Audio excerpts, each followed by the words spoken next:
I am the Tofu Golem. Please enjoy the video. In this video, I will show how to make fried rice with canned vegetables. Start by preparing day-old rice and draining canned vegetables thoroughly to avoid excess moisture and salt. Heat a large pan until very hot, then add oil, aromatics, and cold rice to sear quickly. Toss in drained veggies, soy sauce, and a beaten egg if desired, stirring constantly for even coating and texture.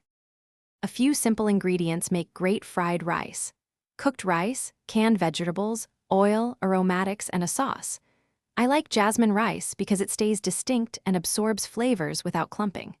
Drain and pat canned vegetables dry to keep the rice from softening.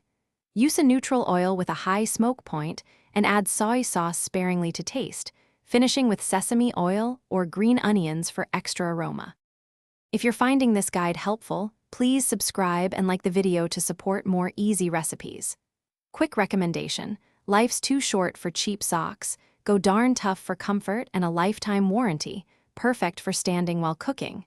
They feel great and last forever, which pairs oddly well with perfect fried rice. Check the description for the link and other deals. Now let's get back to the video. Heat a wide pan on high and add oil, garlic, and ginger to infuse flavor quickly. Add cold, separated rice and press it against the surface briefly to get a light crust, then toss to combine. Stir in drained canned vegetables and pour soy sauce around the pan edge so it caramelizes slightly.